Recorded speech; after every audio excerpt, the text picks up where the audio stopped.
Hello and welcome to episode 128 of Page One, the Writers Podcast. I'm Marco. And I'm Tarek. And thanks for joining us on the podcast, where we like to speak to writers of all kinds about their writing journeys, find out how they got into the industry, and try and get as many hints and tips from them as possible.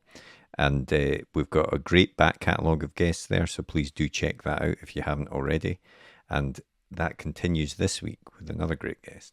Yeah, this week we're chatting with Kasim Ali, whose debut novel, Good Intentions, is a Muslim love story, a romantic story, but as he will say very shortly, it's the type of story that he has felt has not really been told in the correct way before. And he talks about stuff like the big sick, etc., not really hitting that kind of realistic or representative story. From his point of view. I mean, we've chatted to other authors before about representation and how important that is in fiction. And it's not, I don't think Kasim is against these series like The Big Sick or Master of None and things like that, but just that there is a gap, or he felt that there was a gap to tell a story about a different kind of Muslim relationship that wasn't there before. So it's a really interesting chat because Kasim works in publishing as well. So that's right. It's interesting from that point of view, but also he may be the most prolific writer. Oh, he wrote 21 books between when he was 17 and 24. Yeah, the typical daily word count for this man is my month. Exactly. It's crazy. Yeah. So yeah, he'll if you are an aspiring writer, he'll make you feel very bad about yourself with the rate of work. Or very inspired. Yes, indeed. Or very either crash and burn, or you'll go through the roof. But yeah, no, he's a really interesting guy, really funny guy as well. And yeah, just, interesting to hear someone that has that process, and his planning or lack of planning, in fact, as well, is something that will drive many writers mad as well. So yeah, get ready to be angry. No, but he's a great guy in all seriousness, and it is a really fun episode. So yeah, we'll get into it after a quick advert for our writer's notebook, and then we'll be back at the end of the podcast with a bit more chat and to let you know about next week's guest. But for now, on with the podcast. The blank page. To some, it's terrifying, an obstacle to overcome. But we prefer to think of it as an opportunity, a blank canvas to be filled with all of the adventures and characters in our head. So how to overcome that fear? Well, we all know the best advice for a writer is write. Seriously, get words on the page and more will follow. But what about later, when you start trying to pull those threads of what you've written together? What about the character you wrote about way back at the start? Who was she again? What was she carrying? And where did she leave the MacGuffin that she now really needs in the third act? Think about all those top thrillers you like to read, or that amazing drama you just watched. What did they all have in common? Structure and planning. As aspiring writers ourselves, we've tried many different methods to try and organise all the thoughts about the stories we want to tell. We've been there searching for a piece of scrap paper to note something down, or making a quick note on our phone in between meetings. Or sometimes we'll make a note in whatever notebook we're carrying, or a document on our laptop so we don't forget that great idea. Let's be honest, it can all be a bit messy, and it's easy to lose track of everything.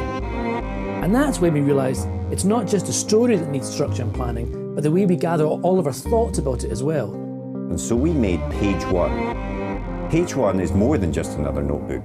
It's a place to put down all your ideas for your latest project, divided into easy-to-use sections that will help you plan your story, so that when that blank page comes calling, you're ready to answer.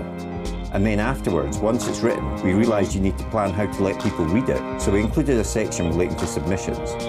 Each one is designed for one project, whether you want to write a book, screenplay, a comic, or any other kind of story. We truly believe that when you use it, it will help you get to the main event, writing your story. So we hope this helps. We can't wait to read what you come up with. And remember, every story starts with page one.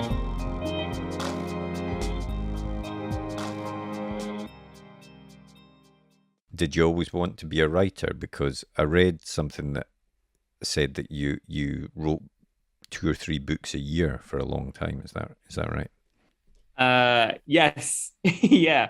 So it's really interesting. So I kind of, between the ages of like 17 and 24, I wrote 21 books. And wow.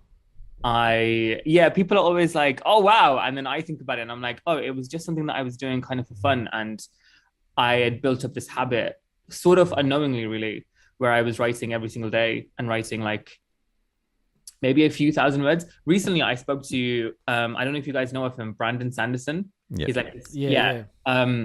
So I've read a couple of his books. They're massive, and his worlds are so huge. And I spoke to his literary agent, and his literary agent said literally all Brandon does is write 2,000 words a day.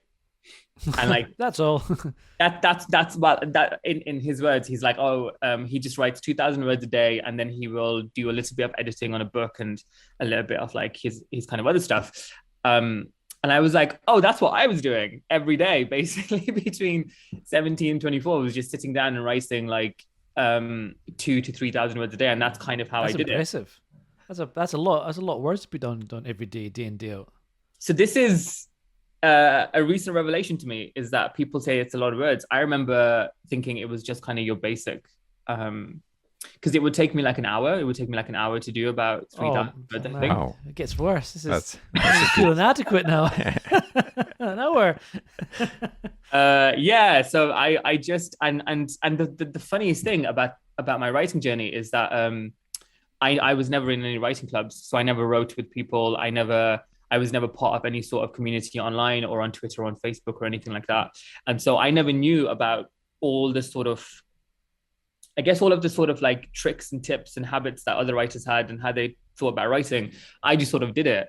And so when I started working in publishing and I started meeting writers and talking to them, I would tell them this and they'd be like, oh my God, you write 3,000 words a day. Like, that's absolutely insane. And it takes you an hour. Like, it takes me 4 hours to write like 1,000. And I sort of realized that I'd conditioned myself to do this like insane thing, which is to just write a lot in a really quick time. But and I just want to be very clear here.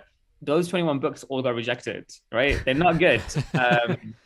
So but it serves as a, it's that sort of, who was it? Malcolm, is it Malcolm Gladwell said 10,000 hours or something? If you do, it's a good grounding, I suppose, in the world of writing to set you up for becoming successful, perhaps. Yeah, I would fully agree with that, because I definitely have conditioned myself into just like sitting down and writing. And so now nearly every day now, I mean, it's kind of gotten less because I have a full-time job, and being an author and having to edit books and all kinds of stuff takes a little out of you. But I still write nearly every single other day, and I still do, like, I will sit down for like 15 minutes and do like 1,000 words or something. And oh, I'm sorry, I thought that would be I'm sorry. When you say this, are you just typing random words in 15 minutes? And then delete the document and...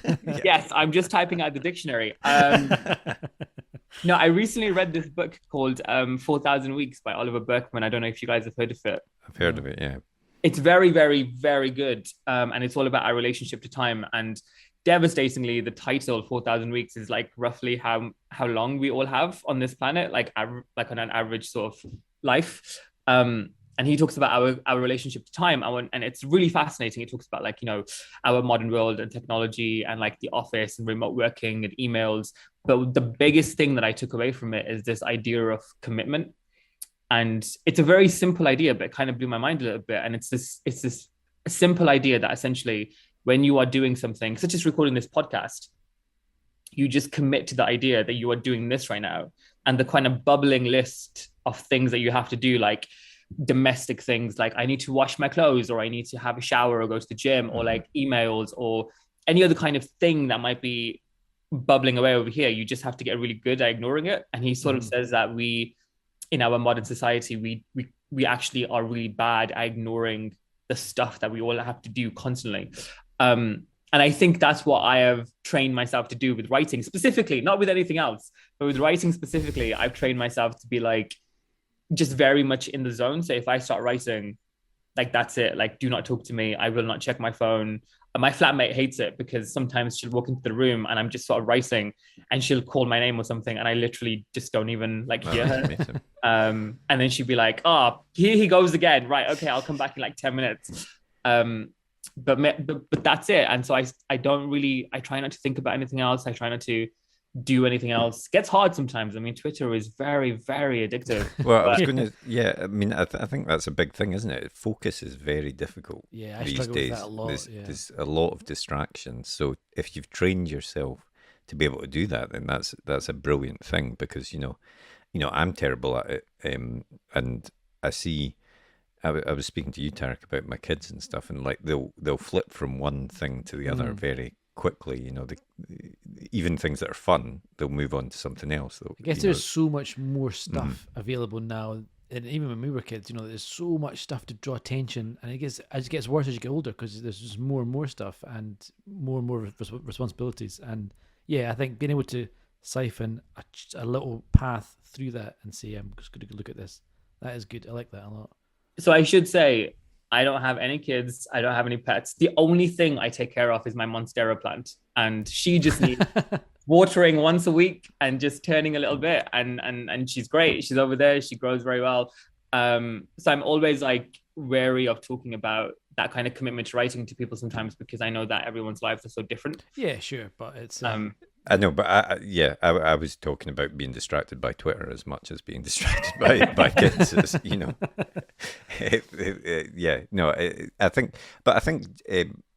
more seriously, the habit of getting into a habit with writing is a vital thing, I think, because it's too easy, especially I think if you're sort of starting out on the writing journey, to think, oh, I'll think about it a bit more, or I don't feel up to it tonight, I'll do it tomorrow, and you kind of put it off. But if you can train yourself into that habit, then that's when you can make big leaps forward, I think. Mm-hmm. Yeah, for sure. I find it really enjoyable. I think maybe that adds a lot to it. It's always really fun for me as well. Like I think I was talking to a friend of mine, and I was saying that the way that I write is almost like I'm reading the book. And she kind of was like, I don't know what you mean. And I was like, and this is kind of to do with my whole thing of not planning, which we'll get to in a second. But I sort of never know what the ending is. I never know what's going to happen. And so I'm so excited by the idea of discovering what is going to happen in this book, that it is almost like reading a book to me, just slower, because writing takes a lot of time. And I think that... Not for you. Wow, is this what this entire podcast is? We hate you, man. This is awful. It's that kind of enjoyment. It's that enjoyment of kind of going, oh, I don't know what's going to happen next, and I would love to know, and then sort of writing it and being really sort of taken by however the plot moves. And I have this friend who I send like chunks of my book to, and quite often she'll just go like, oh my god, I can't believe this happened, and I'll just reply and I'll say, I know, right? I don't know what's gonna happen next. And she sort of is always just struck by the fact that I don't know, and that I am as excited as she is to like have discovered whatever is happening in the book. So I think that adds a lot to it. It's not just the fact that I have this habit of like writing every day, it is also that it is like massively enjoyable to me. Mm-hmm. Like on my sort of activities that I love to do, it's really high up there. And I think I've spoken to other writers in my job and also like through the author journey, and they kind of talk about it as if it's this like chore and it's like painful to them. And I've never felt that. So I feel incredibly lucky, because writing has never felt like that to me. Well, let's chat about that right process then. You say you don't do any planning when you're sitting down to write, and does that mean, do you find yourself writing yourself into corners? Do you find that you have an idea and you're like, crap, I need to go back and then set that up at the start of the book? Does that mean you have to edit as you go quite a lot? No. I'm writing a book right now, right? And I'll tell you how it's kind of been. I had this idea in my head, and I was like, okay, cool, that's a cool idea. And then I just started writing, and I didn't forward plan, and I didn't think about, hey, if this happens and this happens and this happens, and that kind of happens as I'm writing it. And I think maybe that's a kind of editing, but I never go back until I finished writing the book. And I don't ever delete either in that first draft, which is a little bit insane, because you would imagine that I would write myself into a corner, as you say, and I need to delete and get out of it. But I've never written myself into a corner, actually. I'm now realizing this in real time on the podcast. I have never written myself into a corner. That's interesting. but I will have an idea and I will just start writing. And my mind is quite visual. So like I will always start with like a very, I guess like a visual scene. I will like see it in my head of like how this book will begin. And then I will just go off that. And it really, really baffles people. And I never know how to talk about it because I always feel a bit stupid when I just say that, because people are always, I was talking to a writer and she says she's got 3 spreadsheets with like timelines and characters and plot points and all kinds of stuff. And I was just like, I don't have a single document planning anything. I mean, but do you have, sorry, Tarek, I was just going to say, do you have anything of the, you know, obviously this visual scene comes to you first and you start writing that, fine.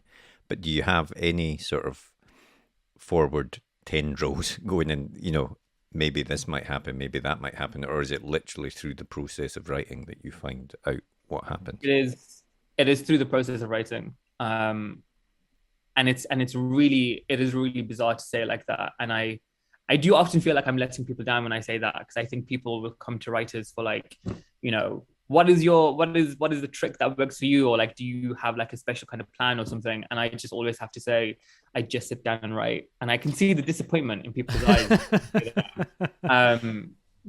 Because it's because I love listening to writers. I love listening to them talk about their kind of craft and how they come to it. And I just never have any of that. The book that I'm writing now, I literally have no idea how it's going to end. And the ending is obviously incredibly important. And I don't know. And I'm like really excited to get there to find out how it ends, which is insane because I'm the person writing it. But we've chatted to a whole bunch of folk, obviously, and everyone does have a very different approach to it. And there isn't really anyone that's, I mean, there's similar approaches, obviously, but everyone does seem to have their own way in, whether it's starting in the middle or writing scenes patchwork and then put them together, or just or having a really super detailed plan, or just having a kind of, here's points I want to hit along the way, but how I get those points, I don't know. But you're definitely the first person I think we've chatted to who is really in the dark, and I find that quite interesting. That kind of just, and also the fact you've never, I mean, so you wrote those 21 books at start, and I do want to ask you about those, you know, what you did with them, and do you think writing those books taught you subconsciously, like, to keep yourself on a path, on a safe path? Yeah, about structure and things like that. Does that all come sort of naturally to you? I think it must have, because I think back to the first book that I wrote, and literally all I wanted to do was kill every single character in it, because I was 17 and emotional, and going through an emo phase, clearly.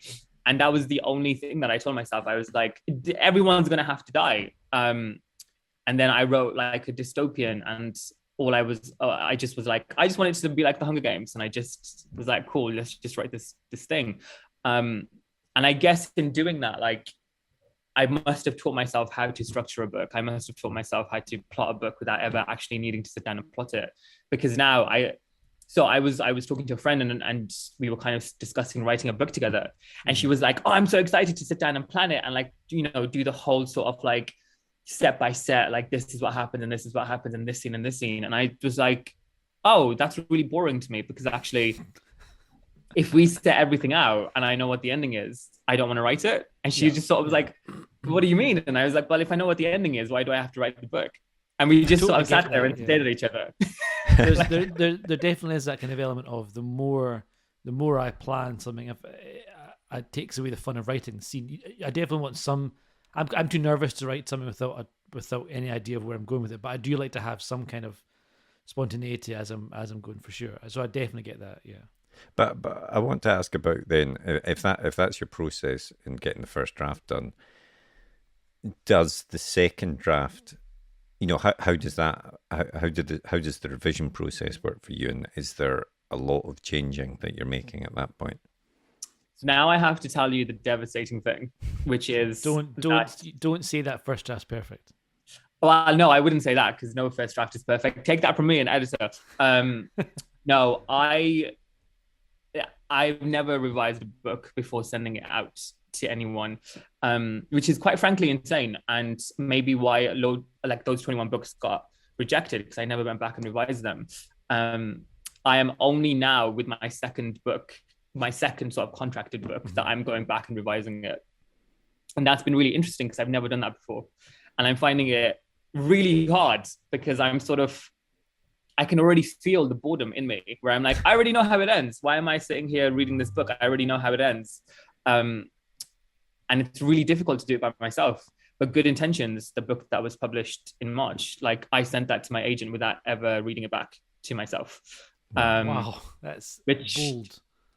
Yes, I think it speaks to the massive ego in me. well, see, when you're editing your second book now, what sort of stuff are you changing? What do you find? What sort of things do you find yourself editing then? So I'm an overwriter. Like it's really, really bad. I will. My editor likes to. The editor who acquired me. She said, when one metaphor works, you like to use about 8. And I can completely see what she means because now I'm going through my second book and I'm like, oh yeah, I didn't need to say he was like sad in this like 10 different ways in like one paragraph just when one would work. So I'm seeing a lot of that, and like I have to pull myself back, and there's a lot of like repetition, and like that's really interesting. But I think structurally, like I haven't really changed much of it. Like everything sort of like works on a structural level. It is more just a sort of like going in and getting rid of those little bits of repetition and that kind of overwriting that is just happening when I'm writing my first draft. And I think that has happened to like every single book of mine. I remember Good Intentions was like 90,000 words when I finished my first draft, and then it went up to 120 because we added like a couple of more things, and then it went all the way back down to like 94, and that 26k that we lost was literally me repeating myself like paragraph after paragraph after paragraph. And I remember looking at the line edit and being like, wow, I really like just, you know, pushing the point home and not letting the reader be like, okay, we get it. It's interesting because your day job is as an editor, as you say, assistant editor at Penguin Random House. Does that, you know, do you think that helps or hinders you in any way when you're doing your own writing? It sounds like, because presumably as an editor, I'm not sure what type of editor you are there in terms of, you know, what's your day-to-day role, but does that, presumably that involves looking at things like repetition and things like that and picking up on that? Yeah, it's a lot easier to do it to someone else's work than to do it to your own. It's a lot easier to sit down and say to someone, oh, okay, structurally this isn't working, and why don't we move this chapter here? And it can be quite hard to, and I think that's why I say like revising my second book before I send it to my editor, I'm finding that quite difficult because actually I'm so close to it, and I kind of need someone else to come in and say like, let's move this around and let's like do these things to it. In my job, like I do read, I kind of edit structurally. I don't do line edits because that gets kind of farmed out to someone else, but structurally, like I do edits, and that's kind of where the writing has actually helped a lot, because I can come in and kind of see, okay, this chapter isn't quite working here and we should move it here, or like this plot point isn't fleshed out enough. I just bought a book and I sent like a massive editorial letter to the author, and it's all about like basically deepening everything and kind of being able to kind of looking at everything with the big picture view. And so I think ironically, actually, what I'm really good at in my job is doing the thing that I can't do for myself as a writer, which is looking at stuff at like a big picture level and being able to move things around. But I'm not very good with other people's writing in kind of going in and being able to take out the repetition stuff, because I don't know if I can't see it or if I know that someone else is going to do it. I think it's the fact that I know someone else is going to do it, so I kind of ignore all that, but I can't ignore it in my own writing. So actually, weirdly, conversely, I think what I'm good at in my editing job is what I'm not good at in my writing. And kind of vice versa. So I mean, let's chat about how you got that deal for Good Intentions, your first big book, which came out in March this year. Now, you'd written 21 books, and had you submitted all of those books to agents? Had you been trying to get an agent all that time?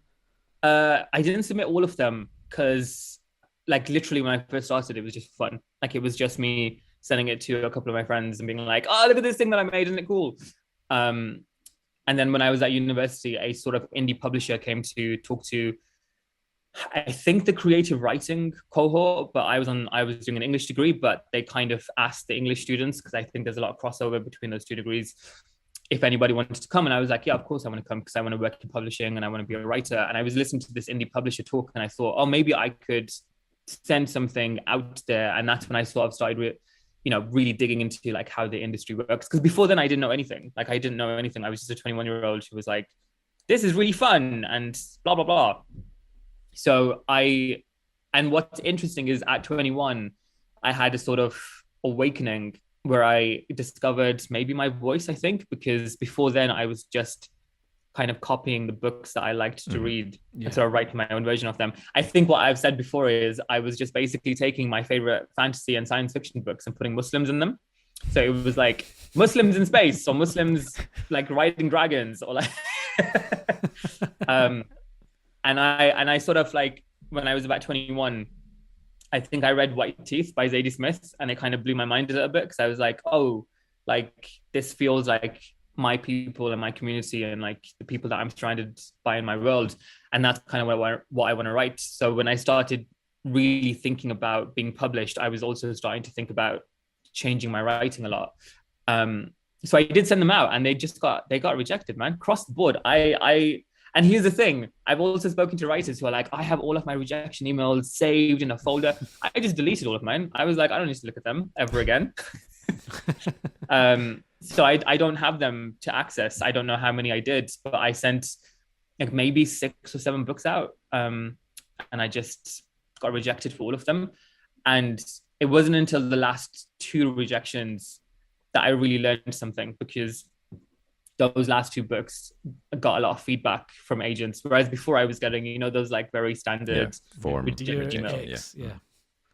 Which are like, now that I work in the industry, I'm like, of course they're going to send those, because some agents get like 500 submissions a week. I don't understand how anybody is supposed to reply to anyone on that scale.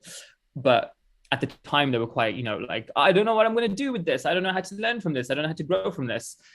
But those last 2 books that I wrote before Good Intentions, the first one was like a 200,000 words epic, kind of in the vein of like A Suitable Boy, but in like modern Britain. And 2 agents gave like a really good, like massive feedback on it. And they were like, it's long and it's messy and it's chaotic. I think one of them even said to me, they were like, it feels like you wrote this without you knowing what the ending was. And I was like, that's really funny. That's true. And I didn't learn anything from that feedback, actually, because I just never know what the ending is. And then the second book was like 150,000 words. And again, I got the same feedback of like, it's too long and it's too messy and there's too many people and too many plot lines happening. And I learned from that feedback, and I wrote Good Intentions, which is like, comparatively speaking, this tighter, smaller, more concise story that is just fundamentally about 2 people. And I'm so thankful to those agents who replied with that feedback. Like, it really means the world to me, because if they hadn't, and you know what the worst thing is? I don't even have those emails, because I read them and then deleted them. So I can't even tell you who those agents were, or like email them and thank them for it, because I guess I don't believe in history. But so yeah, I was kind of, emailing these agents for like that period of time between 21 and 24. And then Good Intentions basically happened because I sent it. It was very different. I sort of had sent the previous books to like 20 or 30 agents with like the same covering letter, sort of just changing the name and then sending it out. But with Good Intentions, I was like, no, I'm going to properly like think about who I want to represent me. And at this point, I was in the publishing industry. I was learning people. I was learning the way the whole thing kind of moved. And so I wrote a list down of like 3 agents, and I sent it out to them, and they all rejected me the next day. Brutal. And I was like, oh, okay, maybe this book is bad. And then I sent it to an incredibly good friend of mine who had previously rejected me for like a job. Like, I'd interviewed with her. She rejected me, and I emailed her, and I was like, what the hell, bro? Like, we had such good vibes in the interview. How dare you reject me? And she was like, can I take you for coffee? I was like, yeah, fine, but you have to like tell me why you rejected me. And we've become really good friends now. And so she was like, send me this book. I want to read it because it sounds really good. So I did. And then she came back and was like, you should send it to these people. And so then I did. And one of them turned out to be my agent. And then my agent was like, yeah, we sign you up for this.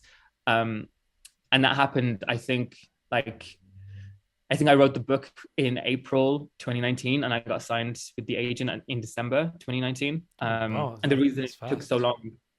Oh, Well, I was going to say fast. Everything's fast with Kasim. right. It's in my head, that's Comparably quite long. perhaps, but yeah. I was going to say the reason it took so long is because there was a big gap between those first 3 people and then the second bunch of agents that I sent it to because my friend was reading it. Yeah. But maybe that is fast. I have no idea. Clearly, I don't know anything. And then the pandemic happened and we sold it like right in the pandemic in June 2020. And I think the funniest thing about the entire process, and I think maybe now that I'm at the end, not at the end of it, but sort of the book is published and I'm sort of looking back in this kind of nostalgic way and being like, oh, remember when this happened, is when I met my agent for the first time. And I wouldn't meet her again for like 2 years because of the pandemic. Like she moved out of London, I moved out of London. Like we just never saw each other for 2 years. She said to me, what is like your impossible? Like what is your top sort of, this might never happen.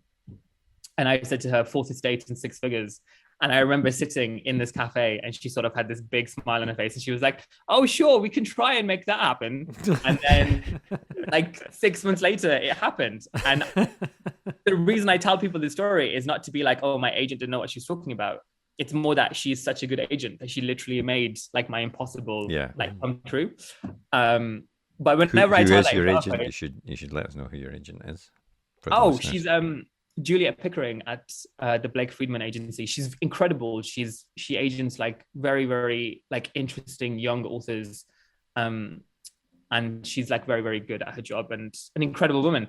But when I tell that story in front of her, she gets very embarrassed and she's like, can you stop telling people the story of how I didn't believe in you? And I'm like, no, I'm telling it because you made it happen. You're like super agent.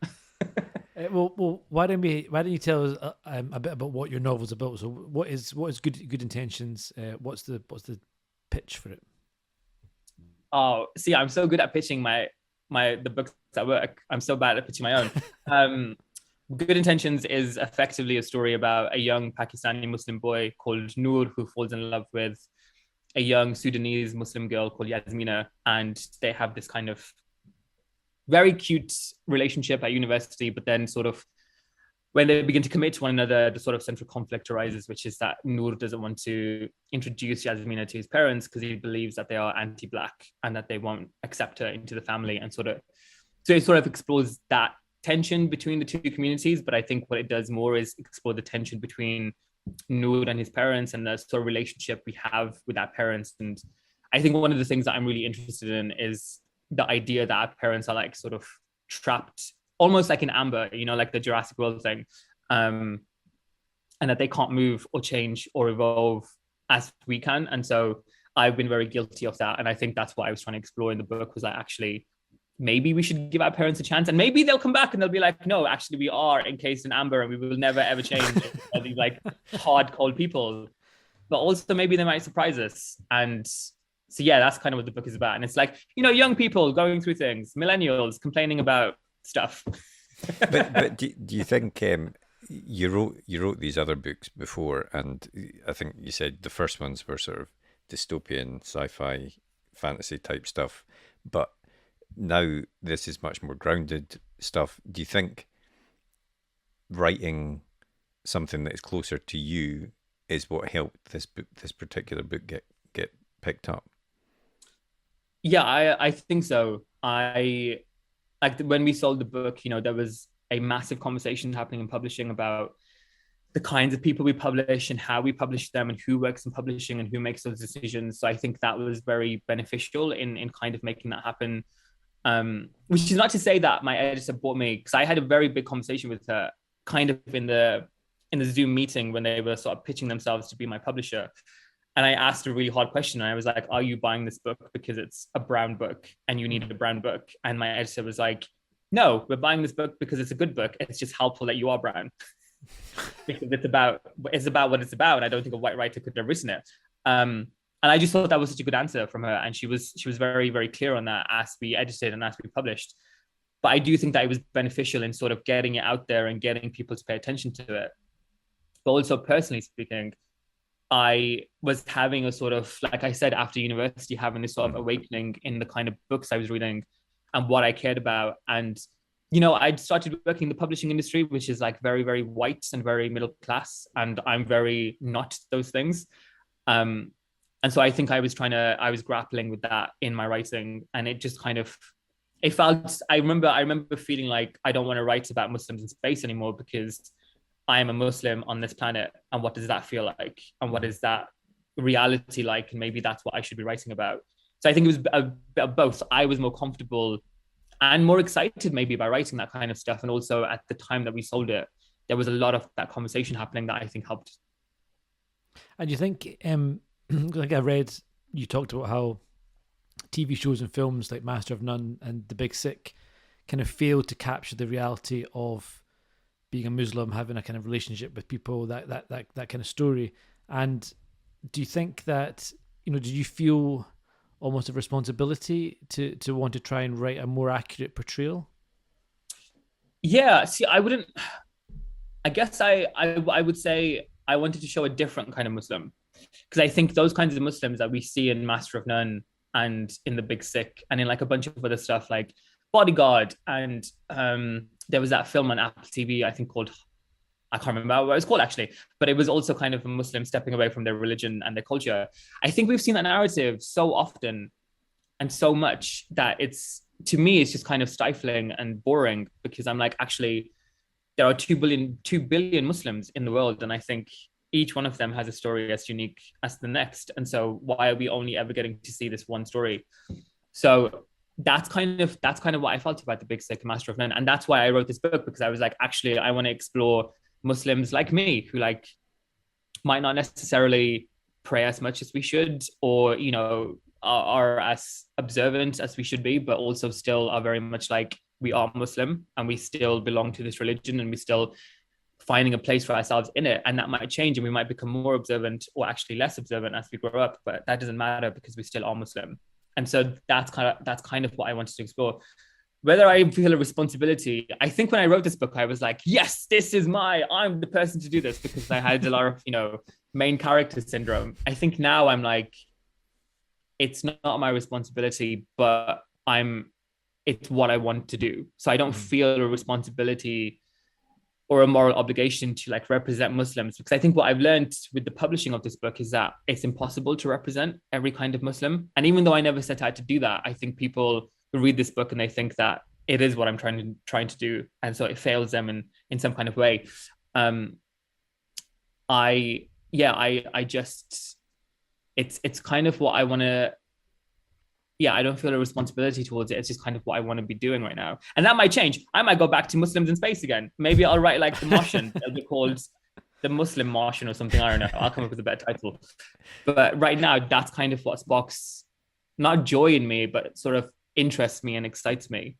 And what I feel really comfortable writing. So when I sit down and I write my 3,000 words a day, that's kind of what sparks it. Do you think, there's a lot of conversation in the industry, not just in literature, but also in other like media, about authenticity and who can tell certain stories and all of this sort of thing. Do you think certain stories can only be told if you have that experience, that background to it? It's so interestingly you asked that, because actually tomorrow I'm going to Birmingham to do a keynote speech where I talk about representation and who can and blah, blah, blah, blah, blah. And I think I knew how that was going to end, actually. With a speech, I know how that's going to end. For me, I think, and I know some people disagree with this, I was having a conversation with a young Black debut author, a male author, and he had sort of said to me that essentially, you shouldn't have written about a Black woman because you're not a Black woman. And I sort of was like quite struck by that. And I don't know, it was a very interesting conversation, because I think he was coming at it from the perspective of like, you shouldn't write about people unless you're part of that group. Yeah. Whereas I was coming at it from the perspective of, I wrote not from her perspective, but from the Pakistani Muslim's perspective about that relationship, but that kind of didn't fly with him. I think it's a really big conversation, and where I stand on it is that I think we should be, I don't think we should constrict ourselves to writing about what our experience is, because then we're all just writing memoir as like fiction, right? Which is quite boring to me. But at the very same time, I think it depends on what you're writing about. So, for example, I never wrote a chapter from Yasmina's perspective because I never felt like I could, because the book is dealing with like the very specific lived experience of being that person, which I don't have. But if this book was about Muslims in space, and one of the Muslims in space was a Black woman, and it wasn't about racism, and it was more about her battling an alien or something, I think I would feel comfortable doing that, because it's not necessarily then about a lived experience. It's more about just the fact that she's a Black woman who's in space fighting aliens, and I think that I would feel comfortable doing that. But in a story where it's about racism or sexism or prejudice or discrimination, I can't access that, because that's not who I am. That's not how I live my life. And I think I'm comfortable with that right now. Maybe that'll change in the future. Maybe I will become less comfortable with it. Maybe I'll become more comfortable with embracing different kinds of identities. What I find really interesting is that in my second book, it's about a friendship between a young Pakistani boy and a young Pakistani girl who sort of grow up together. And there are chapters from the Pakistani girl's perspective. And I never really thought about this, but now I'm sort of looking back at it and I'm like, oh, that's interesting that I felt quite comfortable actually portraying that kind of person, even though that I'm not that person. And is it because I have sisters and I have aunties and cousins that I grew up with and friends? Is that why I feel comfortable doing that? And it's this constant like reckoning I have with myself about, it's a constant questioning, I think, that I'm having about my writing. So there's no easy answer. There's no simple answer. But what I think we need to be doing more of is like, I think instead of just being reactionary, I think we need to reflect more on why people are writing certain kinds of books. And I'm not saying that Lionel Shriver should be able to use the N-word, because absolutely she should not. But like, I think Nick Hornby like wrote a book, like an interracial book between, I think it was a white woman and a Black guy. And I think people like took him to court over that. I'm like, well, not to court, but like, you know, sort of the court of Twitter. And said that he shouldn't be able to write that book. But it was a love story between these two people. And he was kind of examining, you know, how would it be from the white woman's perspective? And I just found that really interesting that he was told that he wasn't allowed to write that. Whereas I read that book and I didn't think that he did anything. He didn't do anything wrong with it.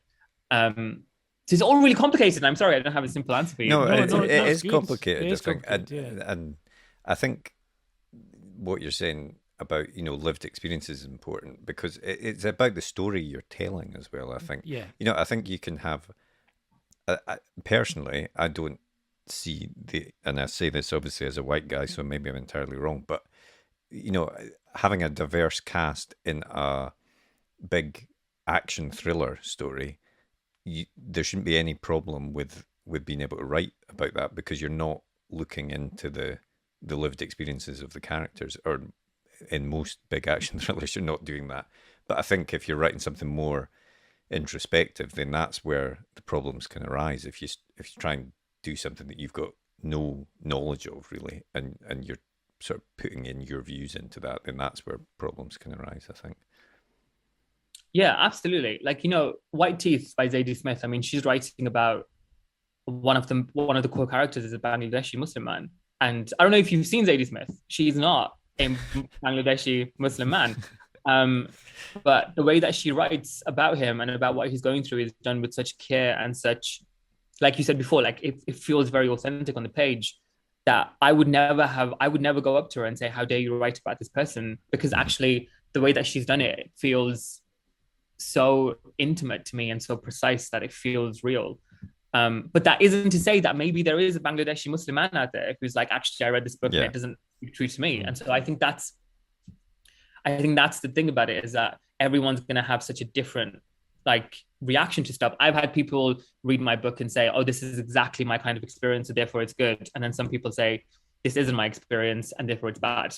And it's just, how do you quantify that? And how do you come up with like I don't think you can.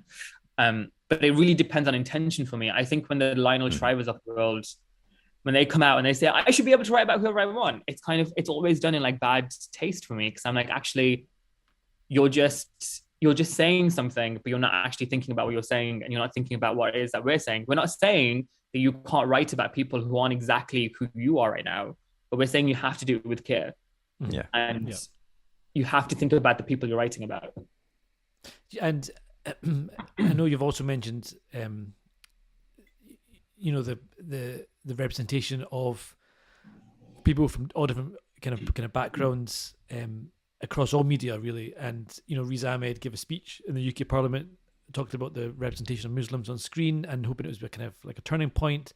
And do you think we are seeing an improvement in terms of, you know, I think of stuff like on a kind of base level, Eternals, the Marvel movie with a really, you know, wide cast. You got Coda, the Deaf World, Jordan Peele, even David Copperfield with his kind of colorblind casting. You know, are things changing in a way in terms of more representation or different or unexpected ways of putting different types of people on screen or in books? I would say personally, I think it's happening faster in TV. And I think that might be just because of the way that TV kind of works. I think TV has always kind of been more at the forefront of these kinds of conversations just because it's so quickly produced and sort of put out there. And then I think in film, it's happening secondarily quicker, if you will.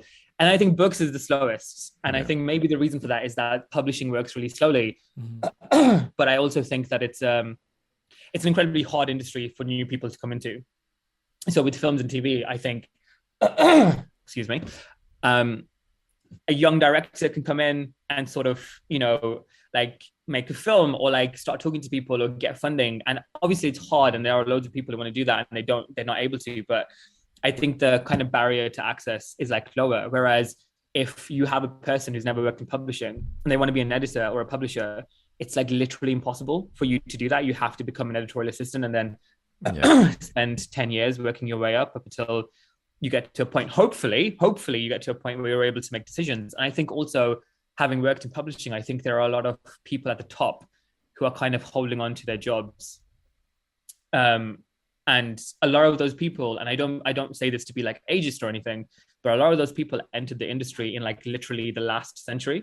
And so you have these people at the top whose tastes are kind of stuck in that space. And I'm not saying all of them, but like most of them and most of the people that I've spoken to in those kind of senior decision-making positions, that's kind of where they are. And so they're old school publishing and they don't want to listen to new things. And they don't want to kind of be accused of being in that space. And so I think that's why books is kind of slower on that face. I mean, I remember reading that New York Times article, maybe it was last year, and it was kind of talking about how, is it like 90-something% of books on the bestseller list are like white people? Yeah. Like something insane like that, like an insane statistic like that.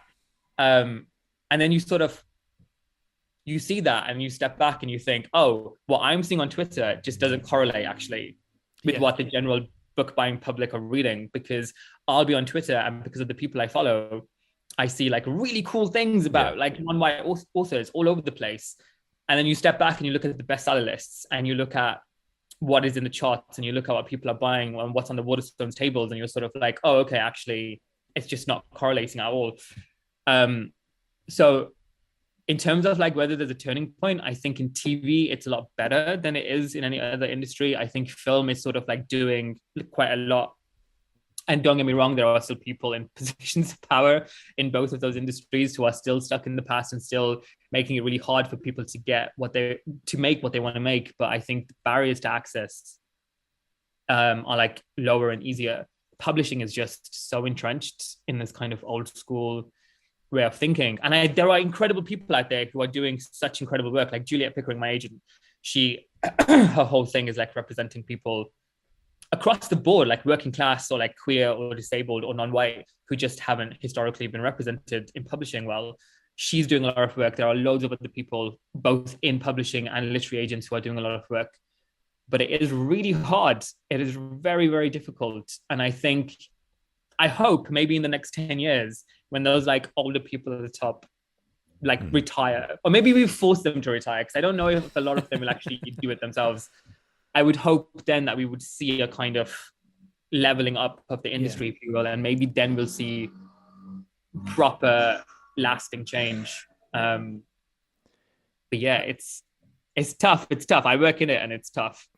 Although then you have James Patterson coming out and saying that it's the old white guys that have it tough these days. But Yes, the apparently real racism there is against the white men. Yeah. I feel really sorry. the 52-year-old white man who can't get his book published. Yeah. They've got 1 billion #1 bestseller novels. He's got like a what was it, a personal fortune of like 800 million or something. What did they say? It must be. It's nuts. I'm like, James, man, read the room, please. Exactly. So you said you're currently working on your second book. When, at what stage of that are you at? So all right, don't hate me, okay, please, I beg. I wrote finished it while we've been on the podcast. Yeah, actually, I was like, didn't you hear me typing? No, I wrote my second book before we sold the first one. So in like January to March of 2020, I wrote this like book, and then I left it alone for a while.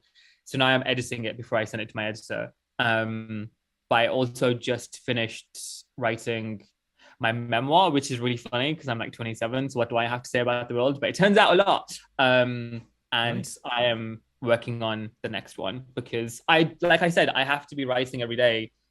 And if I don't write every day, I feel a sort of, I don't know, like an absence in me, which is like a very soppy way of saying like it really means a lot to me. So I'm always working on something. And would you, I mean, you sort of joked about it earlier, but would you want to go back to the more genre type fiction at some point? I think I would love to. I think I still read a lot of it, and it still is like really fun. And sometimes I'll just think about like having and like really enjoying myself, having so much fun and creating these worlds and putting these people in it, and sort of being limitless with my imagination and being like, and now a whole planet blows up. Yeah, of course it does. And let's just see what happens. I think I would love to. I just haven't had a good enough idea yet, I think. But it still kind of percolates in the back of my mind. Every so often I'm like, so the idea that I would love to write, and I don't know if I'm good enough writer to do that yet, is when I was about 22, 21 maybe, I wrote a very short book about a Muslim vampire who was having a crisis of faith because he was very much like, how can I be a vampire but also a Muslim? And it all takes place at his kitchen table, and he's sort of having a conversation with God. It is so stupid. But I kind of would love to go back and see what 27-year-old Kasim would do with that. No, that's it seems like I can see it being a play. That's a kind of nice stage, kind of like low cast, just a kind of one issue. Just I like that. That's quite interesting. Yeah. One location, one character. Yeah. I can see that working well.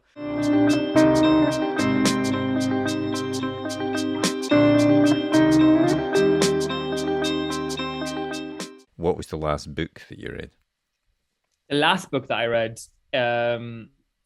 is called The Immortal King Rao, which I have right here, actually. How funny. Right there. Look at that. Cool. Nice. And it's by somebody called Vahini Vara, I think. And it's this story of I don't even know how to describe it without spoiling it, actually. But it's about, so King Rao is actually this person's name. And he was born in India and then comes over to America and builds a tech company that's basically like Apple and Google and Facebook all kind of in one. And he kind of destroys civilization. And so it explores... So it explores his life in India when he was like a baby and like the kind of family he was born into. How did he come to America? How did he become this kind of tech giant? And then his kind of downfall, but also the downfall of civilization that was kind of orchestrated by his fingers. And it's like really, really interesting and has a lot to say about our relationship with technology today. So that was the last book that I read. Cool. Nice. What about the last film that you watched? The last film that I watched, sadly, was Thor: Love and Thunder. Oh, sadly. Sadly, because, all right, controversial opinion, yeah? I think Taika Waititi is about as funny as like Ricky Gervais, and I hate Ricky Gervais. I'm so sorry, Michael White. Oh man, this is a controversial episode. I'm not sure how I feel about all this stuff. I just don't think he's bombs. that funny. I think he's juvenile, and his jokes are all like, ha ha ha, I have a New Zealand accent and I'm talking rock. Like, all right, man, that's actually not that funny. But if you do like that kind of stuff, you'll love Thor: Love and Thunder. Is that what you're saying? I guess so. I guess it just felt very I was talking to my friend about this and how all the Marvel stuff feels very inconsequential now. Like sort of like I could talk for like hours about it, because even though, so like my friends accuse me of hate watching, but actually I watch every single film with like optimism. So I went to go watch Elvis with like, even though I'd read all of the bad reviews, I went to go watch it with a great deal of optimism, because I was like, it's going to be great. And actually had a really great time, because I'd gone in expecting it to be, I think, bad because of the reviews, but also hoping it would be good. And then it turned out to be like quite fun. So I always go into every Marvel film thinking this will be good, and then it never is recently. What about the TV stuff? They've kind of explored some stuff. Like Ms. Marvel, I thought was quite. Well, I've not actually watched it properly yet, but I thought it was quite a fresh. It seems like a fresh angle and stuff. Like Moon Knight. Oh, a little bit different. Listen, nah, Miss Marvel can get in the bin.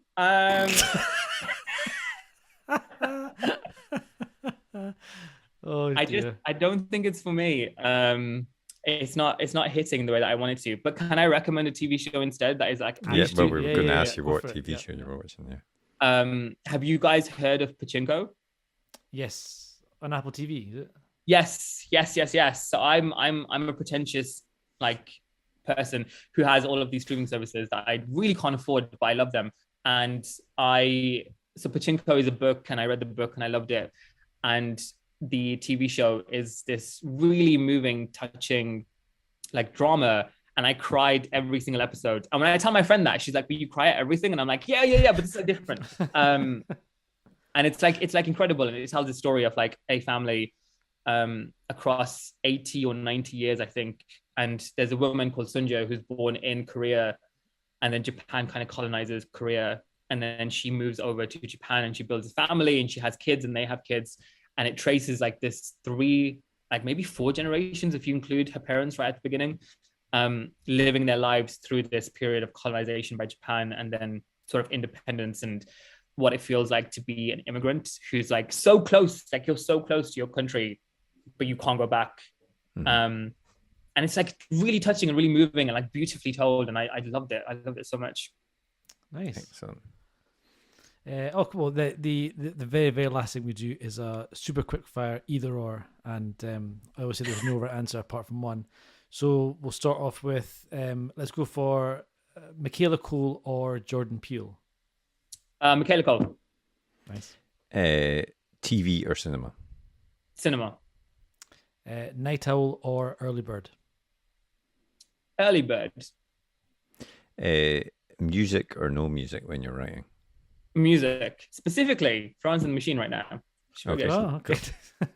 And the last one, real book or ebook? Both. I work in publishing, so I'm an equalizer. Nice. That's it. I'll take that point. I'm a big ebook fan. Few and far between trying to find someone who backs that, so I'll take that point. That's fine. I mean, look, I have so many hardbacks, and let me tell you, reading a hardback, sometimes my hands get real tired. Right? I'd love it. Why don't you get an ebook for free when you buy the hardback? They should just give it away. That should be a thing. You know what? I've been pushing this idea for a while, but apparently it eats into revenue. So, but then they sell the ebooks like for 99 pence, like the week after the hardback comes out. Yeah. Like it's it drives me mad. Anyway. Well, that's why I say to my friends who do not work in publishing, when they're like, "I don't want to buy a £25 hardback," I'm like, "Give it like 3 weeks. It'll be 99p." All right.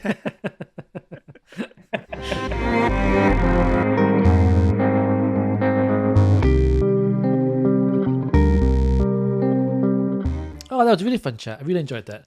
Although I have to say, it sounds like Marvel aren't really doing too well in his book at the moment. Yeah, I do kind of get what he means about them seemingly drifting with these stories at the moment without any fixed. The first, whatever they called, was it phase 1, phase 2, leading up to the sort of Infinity War type thing. It all felt like it had somewhere to go. I think in a perfect world, some of the entries in these ones just seem like pretty. I agree with that. Yeah. I think in a perfect world, they would have maybe had a pause after Endgame, just to regroup a little bit. But I totally get, obviously, there's a lot of money to be in this and can't do that. But it does feel like they've not quite kicked the next story. It's not building towards anything yet. And I was reading what it is going to build to, and which is fantastic. But it's not doing that yet, and I'm looking forward to that starting. Yeah, so I kind of get. And I think inconsequential, I think, is maybe the word. A lot of it feels inconsequential, including the TV shows as well. I think. Although I still watch them all, and they're all perfectly. Oh, they're all fine, enjoyable. Yeah, but and I have to say, I do. It's quite funny because you get people who moan and complain when you have to watch 12 things to understand what's going on, and you get people moan and complain when it's too standalone. So it is tricky, but I think I definitely lean towards I want everything to hook in together and to build towards something big. That's exciting stuff for sure. But anyway, we somehow ended up talking about Marvel instead of anything Kasim has said apart from that. So yeah, it was a really interesting episode. So thanks very much to Kasim for coming on to the podcast. His prolific rate of writing means that he's probably written another 5 books during that during the that recording episode. That we've just done. Yeah, exactly. But you can go and pick up Good Intentions right now, and obviously looking forward to what Kazim's got coming out next as well. And next week we've got another great guest on the podcast, another debut author. Another debut author indeed. We are chatting with Shauna Lawless, who is an Irish author, and her debut fantasy novel is launching next week at time of recording. So the week of the podcast you're listening to at the time, and it's called The Children of Gods and Fighting Men, and it's getting some excellent buzz at the moment. Yeah, very much a sort of historical fantasy, taking some of these Irish myths and turning it into a really compelling book. So yeah, we chatted to Shauna about that, and she got into being published in an interesting way as well. It wasn't through the usual agent process. So it's a really good episode, so please do tune in for that one. And if you've enjoyed today's episode, please do take the time to rate and review us, and follow us, like us, subscribe us. All of these things helps us continue to get great guests on the podcast. And of course, if you have any questions or comments, you can always get in touch with us by dropping us a tweet in the Twitter machine, which is at UKPage1, or you can always send us an email to the address podcast@rightgear.co.uk. Yeah, and we'd love to hear from you. But otherwise, have a great week, and we'll see you next episode. See you later. Well, we hope you enjoyed that episode. If you did, be sure to hit that thumbs up button and hit the subscribe button so you never miss an episode like these ones down here. And if you want to get in touch, you can do so by finding us on our social media platforms up here, or drop us a comment way down below there. But otherwise, thanks for listening, and join us for the next episode. See you later.